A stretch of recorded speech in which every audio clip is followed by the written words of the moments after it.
선생님들의 부담을 좀 덜어줄 수 있는 것들이 마련이 돼야 되는데 아까 두 학교 사례에서 그 이야기된 것처럼 뭐 순회교사나 또 교육청 재정 지원으로 강사 뭐 채용이나 이런 것들 할 수 있는데 여전히 그래도 선생님들의 수업 부담 많은 건 사실이죠. 갈등도 좀 있을 것 같은데 이거 어떻게 해결하나요? 아니 학성여고도 이제 일단은 연구학교 예산이 확보가 되어 있기 때문에 일단 일과 중에 학생들이 희망하는 과목들은 최대한 개설을 하려고 지금 준비를 하고 노력을 하고 있습니다. 그런데 이제 예를 들어서 이제 수학교사가 본교에는 6명이 있는데 실제 이제 학생들의 수요를 다 받아들이니까 시수가 이제 18이 넘는 거예요. 그런 부분들을 이제 보완하는 방법은 이제 강사 채용밖에 안 되더라고요. 그래서 이제 강사를 또 초빙을 하고 또한 이제 문과, 이과 계열이 아닌 예체능 계열의 학생들은 이제 예체능 쪽으로의 진로를 선택할 수 있다라는 그 포커스에 맞춰서 이제 했더니 사실 음악 쪽이나 미술 쪽이나 체육 쪽으로 진로를 희망하는 학생들도 이제 있어서 이제 그런 부분들까지 오픈을 하려고 하니 사실 또 시수가 늘어나는 거예요. 그러면 이제 강사를 사실 초빙을 하는데 그런 과목들은 이제 주당 3시간밖에 되지 않습니다. 그래서 사실상 강사를 섭외하는 것도 힘들고 그 자체가 또 업무라서 업무 부담이 여튼 늘어나는 게 사실인 것 같습니다. 그러니까 좀 해결책을 마련을 해야 될 것 같고 우리 교육부에서도 좀 신경을 많이 써주시면 좋을 것 같습니다. 아이고, 근데 이 얘기를 듣다 보니까 우리가 이제 전통적으로 생각하는 그 교원 양성 시스템 있잖아요. 이 방식으로는 안 되겠는데? 라는 생각이 얼핏 들었거든요. 이런 고교학점제 지금 뭐 다교과 다과목이 또 가능해야 된다라고 하는 이야기를 나오고 있는 과정에서 기존의 어떤 그 교원 양성 시스템이 좀 변화를 어떻게 좀 해야 될까요? 양성과 임용 시스템으로 나눠 볼 수 있을 것 같은데요. 실제 지식은 계속 변화하고 있고 사실 우리는 한 10여 년 전에 대학에서 들은 과목으로 학교 현장에 나가서 이제 아이들을 가르치고 있잖아요. 끊임없는 그 학습하려고 하는 역량도 필요할 것 같고 이제 새롭게 고교 학점제에 따라서 예비교사의 역량이 무엇인지 교사의 역량이 무엇인지 재정의가 필요하다고 봐요. 교육과정 설계 역량이라든지 또는 그 민주적인 공동체에서 같이 협력하는 그런 역량이라든지 또는 이제 평가의 전문가 이런 측면에서의 역량이 제정이 되어서 양성 시스템이 변했으면 좋겠고 임용 역시 어떤 단일한 지표에 따라서 전국이 이제 일률적으로 교사를 선발하잖아요. 그런 방식보다는 교육청별로 자신의 특성에 맞게 자신이 뽑고 싶고 이제 그 교육청에서 원하는 인재로서의 교사가 어떤 모습인지 잘 정의하고 거기에 맞는 다양한 평가 지표가 있어야 되지 않나 이제 이런 생각이 듭니다. 융합적인 사고를 좀 많이 발달시킬 수 있는 그런 교육이 필요하지 않을까 싶습니다. 왜냐하면 이제 계속 다과목을 지도를 해야 된다라고 했을 경우에는 새로운 과목을 가르칠 수도 있게 되고요. 그다음에 인접된 어떤 과목과 융합된 어떤 형태의 어떤 교육들이 계속 일어날 거라는 거죠. 그런데 우리나라는 지금 고등학교 교육에 있어서 과목 간 융합이 굉장히 어렵습니다. 왜냐하면 교과별 장벽이 굉장히 높아요. 그래서 그런 측면에 있어서 이 사범대 내에서 그 교과별로 융합할 수 있는 그런 기회들을 좀 많이 마련해 주셔서 실질적으로 학교에 발령을 받았을 때 그런 교육을 펼칠 수 있도록 지원하는 것이 되게 중요하고 교사 되기 힘들고 교사 되고 나서도 선생님들이 잘 가르치는 것만 하는 게 아니라 이제 학생들 진로 지도해야 되고 진로에 맞춰서 어떤 과목 들었으면 좋을지 상담도 해줘야 되고 이게 일종의 컨설팅 역할이거든요. 컨설턴트도 이제 해야 되는 상황인데 컨설턴트 역할이 점점 중요해지지 않을까요?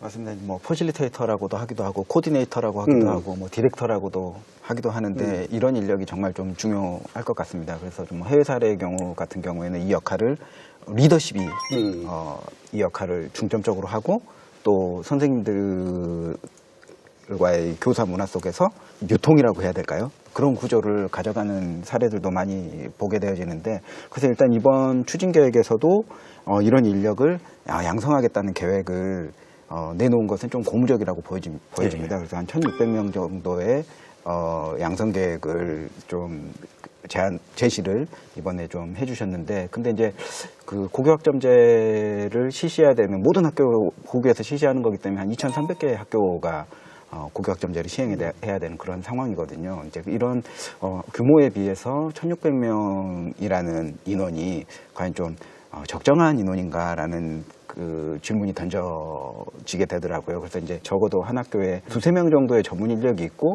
좀 학교에 영향력을 미칠 수 있는 그런 공간으로 학교가 자리매김될 때 제대로 굴러갈 것 같다라는 생각이 들거든요. 그래서 이제 그렇게 따지면 2,300개교 곱하기 2에서 3을 해야 되는 상황이니까 그만큼 고교학점제의 성패에 있어서 이 인력이 중요하다라고 보여집니다. 진로 지도와 관련된 교사 수급이 더 필요하다는 말씀에 대해서 교육부는 어떻게 좀 네. 고려하고 있나요? 네, 그래서 이제 저희가 19년도부터 이제 교육과정 설계 전문가 과정, 지금 그 연수를 말씀하시는 걸 겁니다. 네, 그거를 시작을 해서 작년에 320명, 그리고 1,600명 목표를 이제 22년까지로 이렇게 지금 저희가 삼은 거고요. 저희가 이제 1,600이라는 숫자를 산정한 이유는 사실은 일반고의 숫자가 1,600여 개이기 때문에 좀 그렇게 설정을 한 부분입니다. 그런 분들이 이제 각각의 학교에 배치가 돼서 어떤 이런 학교 문화의 변화라든지 학점제의 어떤 구심점 역할을 해야 되는 부분 분명히 필요해 보인다고 저희도 생각을 하고요. 이런 이제 저희가 이렇게 연수를 시작을 하면은 시도교육청에서도 유사한 연수를 시작을 하시긴 합니다. 그러니까 뭐 서울도 그렇고 충북도 그렇고 이런 교육과정과 관련된 또는 진로학업 설계의 어떤 전문성을 향상하는 연수들을 교육청별로도 굉장히 지금 이제 시작을 많이 하고 있습니다. 그래서 그런 인력까지 만약에 인원까지 합하게 되면은 그런 어떤 인원의 확대가 조금 더 이루어지지 않을까 이런 생각이 듭니다. 네. 이 선택제를 시행을 하면은 학생들이 어떤 과목을 요구하는지 조사해야 되고 분석해야 되고 과목을 만들어야 되고 또 그에 부합하는 선생님들을 또 적당히 배치를 해야 되고 이야 이거 행정 이게 지금 장난이 아닐 텐데 진짜 단언컨대 이런 일은 교사가 하면 안 된다고 저는 생각이 들거든요. 어떻게 생각하세요, 팀장님? 저도 해외 그 고등학교 사례를 조사해 보면 실제로 가서 보면 교사들이 하루에 5, 6교시 정도의 수업이 있으면 강의실에 항상 앉아 있고 행정 업무 하는 걸 본 적이 없습니다. 대신 이제 자기 과목이 좀 많고 수업은 좀 많이 하는 편인데 그리고 학생 수업이 끝나고 또 학생의 그 평가 그거에 항상 하는데 본연의 업무가 수업과 평가에 있구나 이제 이걸 좀 느꼈거든요. 행정 업무가 아예 없는 걸 보고서. 근데 이제 저희 나라는 사실 담임이라든지 교과 담임에 무한 업무가 있습니다. 학생도 지도해야 되고요. 생활 지도도 해야 되고 인성 지도도 해야 되고 교과 지도도 해야 되고 이제 진로 학업 설계 지도도 하고 학교 교육 과정도 해야 되고 굉장히 많은 업무가 쏟아지는데 이 업무에 대한 분담이 없다면 저는 현장에서 반발도 심할 것 같고 아마 이런 지원을 지금 준비하고 있다고 알고 있습니다. 그런데 이제 그 교육청에서 행정 전담 인력을 교사가 아닌 그런 인력을 충원을 해서 이렇게 학교에 지원을 해줬는데요. 이분들이 할 수 없는 업무들이 또 많은 거예요. 교사가 해야만 하는 업무들이 또 있고 그렇기 때문에 일단 기본적으로 저는 행정 전담 인력보다는 행정 전담 교사가 필요하고 그런 교사의 어떤 정체성이라든지 여러 가지 부차적인 문제에 대해서 분명히 잘 고려해서 그런 제도들이 좀 도입이 되어야 되지 않을까.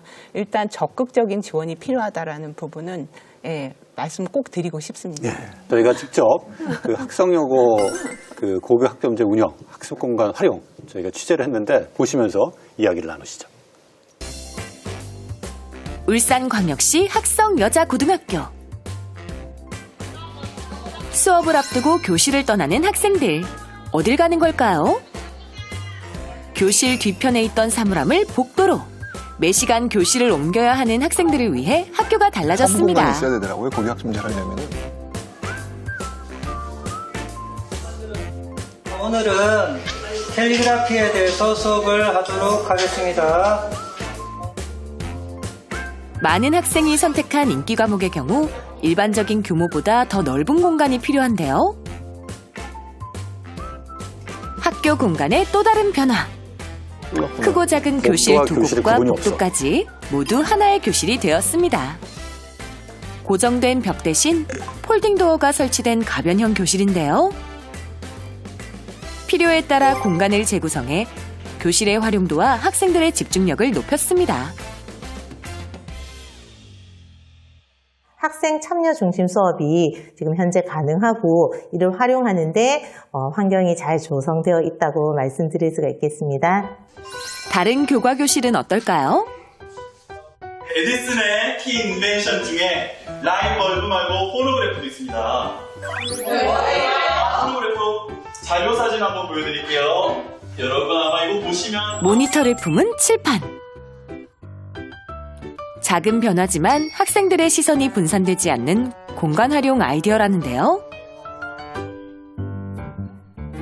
학습 도구로서의 공간 혁신은 물론 학생들의 휴게 공간까지도 알차게 마련됐습니다. 학생들은 이 공간을 어떻게 활용하고 있는지 궁금한데요. 친구 뭐 하고 있어요? 저희 수학 포트폴리오 수행평가 안내 확인하고 있어요. 학내 공간은 만점. 그렇다면 고교 학점제의 꽃, 학생들의 과목 선택권은 어떻게 보장하고 있을까요? 고교 학점제를 시범 운영하면서 어려움을 호소하는 학교나 교사들이 늘고 있습니다. 학성 요구는 이런 문제를 어떻게 해결하고 있을까요? 정규 수업이 끝난 오후 시간, 낯선 학생들이 학교를 찾아왔습니다. 친구 어디 학교 학생이에요? 저희 울산고등학교 학생입니다. 성신고요. 저희 약사고등학교요. 학성 요구는 인근 학교들과 선택 과목을 함께 개설하는 공동 교육 과정을 운영 중인데요. 매 학기 지역의 공공기관과 연계하여 특색 있는 진로 수업을 진행하고 있습니다. 이번 학기에는 울산 시청자 미디어 센터에서 진행하는 문화 콘텐츠 수업이 열렸는데요. 미디어 강사를 하고 있는 강사 이민아라고 합니다. 학교에서 희망 과목 수요 조사를 통해 과목이 개설되기도 하지만 학생들이 원하는 모든 수업이 열리는 건 아닌데요. 학성 요구 학생들이 한 겁니다. 특히 희망 학생 수가 적거나 인력, 장비 등의 인프라가 부족한 경우 개별 학교에서 운영하기 쉽지 않습니다. 공동 교육 과정이 주목받는 이유도 여기 있죠. 메모리 카드 넣는 위치를 한번 잘 찾아보도록 합니다. 전문 강사로부터 관심 분야에 대해 체계적으로 배울 수 있는 것은 물론 한 학기가 끝나고 나면 학점도 인정받을 수 있다는데요. 물방울이 하나 이렇게 중간에 해서 이렇게 손잡이를. 이런 과목들이 그냥 학점으로 딱 인정이 돼야 될 것 같아요. 인정이 돼요. 네. 그러니까. 정규 과목으로 인정이 되는. 그러니까. 네. 네. 되고. 저는 1학년 때부터 이런 공동교육 과정 해왔는데 되게 진로에 많이 도움된 것 같아서 이번에도 신청했어요. 한 번도 카메라를 만져본 적이 없어가지고 되게 신기한 것 같아요. 제가 희망하는 진로가 방송 작가인데 그 꿈에 조금 더 다가가고자 이 수업을 신청했습니다. 매주 수요일 저녁 34차 시의 수업이 지나고 나면 학생들은 꿈꾸는 진로와 한 발짝 더 가까워질 수 있지 않을까요? 물을 마시고 이제 돌아오는 걸 특허로 해결해야 되잖아. 화장실 앞에서 찍고 얘가 걸어오는 모습을 직접 촬영해요. 제가 공익 광고를 만드는 게 꿈인데 직접 들어보니까 약간 몰랐던 기법들도 많고 좀 더 자세한 단어들 같은 걸 알게 될 수 있어서 조금 더 도움이 되는 것 같아요. 한편 온라인에서도 실시간 쌍방향 수업으로 공동 교육 과정을 운영하고 있다는데요. 모든 학생이 원하는 수업을 마음껏 듣는 그날까지 학교와 지역사회의 노력은 계속될 겁니다. 고교 학점제는 학생 성장 중심 교육이라고 생각을 합니다. 학생들은 정말 변화가 될 거거든요. 우리 학생들이 고교 학점제를 통해서 자신의 미래와 진로를 선택하고 그리고 개척해 나가고 그래서 행복하게 성장해 나갔으면 좋겠습니다. 미래 교육의 새바람 고교 학점제. 코로나19로 얼어붙은 교육 현장을 녹이는 따스한 봄바람이 될 수 있지 않을까요? 화면 보니까 학성여고 학생들 수업에 학성 고등학교 남학생들이 와요. 네. 그런 교육 과정을 공동 교육 과정이라고 하던데 그게 어떤 건지 좀 설명을 좀 해주십시오. 네, 공동교육과정이란 이제 희망 학생이 적거나 교사 수급이 어려운 소인수나 이제 심화 과목에 대해서 여러 학교가 공동으로 이제 과목을 개설해서 운영하는 교육과정을 의미합니다. 어떤 걸 운영하세요, 지금? 저희 학교에서는 지금 현재 시청자 미디어 센터에서 이제 지원하는 문화 콘텐츠 산업 일반이라는 강좌를 지금 진행을 하고 있습니다. 사실 저희가 지역사회와 연계한 교육과정을, 공동교육과정을 운영하는 게 약간 특색이라면 특색인데요. 이제 울산교육청에서는 이미 공공기관과 지자체 그리고 대학들과 이제 협력기관들을 다 구축을 해놨더라고요. 그래서 이 인프라를 좀 잘 활용해보자라고 이제 생각을 해서 이제 과목을 한번 고민을 해보았습니다. 학생여고가 여학교다 보니 화학 쪽으로 관심 있는 학생들이 많았습니다. 그래서 작년에 이런 인프라를 잘 연결을 해보니 에너지경제연구원이라는 곳이 저희 학교 인근에 있습니다. 공공기관이 있어서 이제 거기에 연구원들과 이제 실제 수업을 진행을 했습니다. 34시간 그 과학교양이라는 강좌를 운영을 하였고, 아울러서 이제 울산 테크노파크라는 이제 산업단지가 있습니다. 여기에는 실제로 K배터리나 그리고 이제 2차 전지를 연구하는 그런 단지인데, 거기 연구원들이 이제 실제 수업을 이제 동참해주겠다라고 하셔서 작년에 이제 3개 강좌를 이제 실제 운영을 하였습니다. 그걸 전부 다 학점으로 연계해서 운영을 하였고요. 그런 부분들이 이제 학생의 진로와 직접적으로 이제 연계가 되고, 그리고 전문 강사의 이제 깊이 있는 그런 수업들이 이제 제공이 되면서 실제 현장 체험 학습까지 저희가 교육과정에 넣었습니다. 그래서 이제 현장 체험까지도 다 가능하게끔 이렇게 연결을 했더니 학생들은 정말 이 수업을 통해서 만족도는 정말 높았고, 본인의 진로에 대한 고민을 더 할 수 있는 이제 기회였다라는 의견을 주었고요. 제가 이렇게 보면서 제일 인상적이었던 게 뭐냐면 한 학교, 그러니까 거점 학교가 되는 거죠. 여기서 이제 과목을 개설하고 인근 학교 학생들이 온라인 또는 오프라인에서 이렇게 같이 공유할 수 있는 거. 이거 굉장히 전 고교학점제의 어떤 장점이자 또 필수 조항이 아닐까라는 그런 생각이 드는데 어떻게 생각하세요, 팀장님? 저도 이제 이 화면을 보면서 학생이 방과 후에 학원을 가지 않고 인근 학교에 원하는 수업을 가는 그 장면이 굉장히 좀 감동적이었는데요.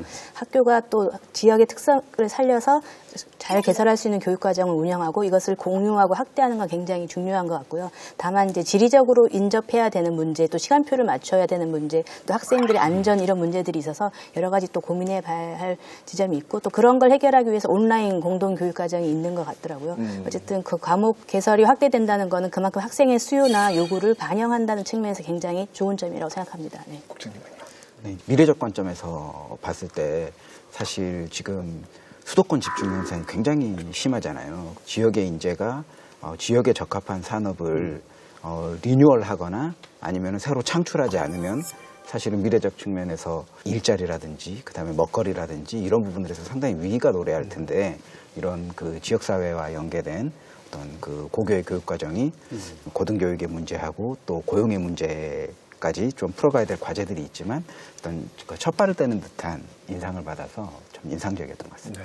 이 고교학점제 이제 준비 또 나중에 운영과 관련해서 저희가 해외 사례 같은 것들 좀 참조하면 도움이 되지 않을까라는 생각이 있는데, 저희가 참고할 만한 해외 사례가 있을까요? 고교학점제를 준비하기 위해서 해외 사례 많은 나라를 봤는데요. 대륙별로 봤는데 고등학교 교육에서 학점제를 실시하지 않은 나라가 우리나라 또 몇 개 나라를 제외하고는 대부분 실시하고 있었거든요. 그래서 저는 그런 점이 우리가 아직도 이 패러다임 전환을 못했다는 점이 조금 놀라운 점이었고, 그리고 특히 과목 선택권에 있어서도 캐나다 온타리오주 같은 경우에는 우리는 사실 과목을 일반 선택, 진로 선택, 뭐 공통 과목 이렇게 정도 분류했지만 여기에서는 한 과목에 대해서 수준을 4수준으로 나눠서 대학에 준비할 아이들, 전문대학 준비할 아이들, 취업 준비할 아이들, 그리고 아예 이런 거 상관없이 흥미로 할 수 있는 오픈 과정 해서 뭐 질이라는 한 과목에 대해서도 굉장히 많은 수준이 있는 걸 봤어요. 그래서 다양한 성취랑 수준에 맞는 또 적성이나 진로뿐만 아니라 아이들이 흥미나 관심에 따라서도 뭐 수학을 들을 수도 있는 거잖아요. 수학 쪽으로 가지 않더라도 그런 다양한 요구를 교육과정에서 반영하도록 애쓰고 있다든지 이런 걸 굉장히 보고 굉장히 고무적이라는 생각이 들었습니다. 저희가 이제 고교학점제 2주에 걸쳐서 얘기를 했는데 상당히 많은 과제들이 있는 것 같아요. 이게 좀 제대로 정착되기 위해서는 다양한 교육 주체들이 노력을 해야 되지 않을까 생각을 하는데, 그와 관련해서 짧게 교육 주체들이 어떤 노력을 기울여야 할지 제언 말씀 부탁드리겠습니다. 저는 두 가지를 말씀드리고 싶은데요. 고교 학점제가 대학 입시라든지 또는 그 수능 여기에 휘둘리게 되면 사실 제대로 구현될 수 없는 부분이 있거든요. 교육 당국 그렇다고 해서 또 완전히 또 선발이나 입시와 상관없는 또 고교 학점제를 운영하면 또 이것도 학교 현장에서 아이들이 제대로 또 안 될 것 같고요. 그런 측면에서 교육 당국에서는 고교 학점제 그리고 교육과정 그리고 이 대학 입시와 약간 연동될 수 있는 약간 연계된 그런 제도를 구안해야 되지 않을까. 두 번째는 사실 가장 중요한 노력은 교사이거든요. 사실 저는 교사 인력의 희생을 말하고 이것이 운영돼서는 안 된다고 생각하지만 또 그만큼 교사의 지원이나 참여 없이는 또 불가능한 게 고교 학점제이기 때문에 교사에 대한 우리가 믿고 그리고 교사에 대한 적극적인 지원을 하는 것이 가장 중요하다고 생각합니다. 교육 당국은 학점제에 부합하는 교육 과정과 대입제도 설계에 힘을 모아야 되고 또 학교 내에서는 학생들의 선택권과 또 그 고교 교육 과정의 어떤 책임 교육을 강화하기 위한 노력이 있어야 되고 학부모와 학생들은 교육을 신뢰하는 이런 지원들이 함께 일치가 돼야지 고교 학점제가 현장에서 잘 안착될 수 있겠다라는 좀 생각이 되어집니다. 그래서 온 사회가 사실 교육 문제를 놓고 갈등하는 것이 아니라 좀 협업하는 국면으로 갔으면 좋겠다라는 말씀을 마지막으로 드리고 싶습니다. 이런 새로운 정책과 제도를 만들다 보면 여기에 이렇게 매몰되면서 공교육이란 무엇인가 학교란 무엇인가에 대한 가장 기본적인 그 본질적인 부분을 놓칠 수가 있거든요. 저는 이 공교육 학교는 우리 사회에서 연대와 협력을 가르치는 유일한 공간, 마지막 공간이라는 생각이 듭니다. 고교 학점제 역시 이 제도를 시행하는 데 있어가지고 그 본질을 좀 놓치지 않고 다듬어졌으면 좋겠다라는 그런 생각을 마지막으로 해봅니다. 예, 우리 교육계에 많은 변화가 예고된 만큼 저희가 해결해야 될 과제도 많은 것이 사실입니다. 하지만 어떠한 도전도 시작하지 않으면 아무 의미가 없겠죠. 모두의 우려와 문제가 실제 성공적인 결과로 안착할 수 있도록 걸음 한 걸음 한 걸음 저희가 확실하게 짚어가면서 고교 학점제에 대한 정착을 위해서 노력할 필요가 있겠다라는 생각을 해보면서 오늘 시청해주신 여러분들의 감사의 말씀을 드리면서 마치도록 하겠습니다. 감사합니다.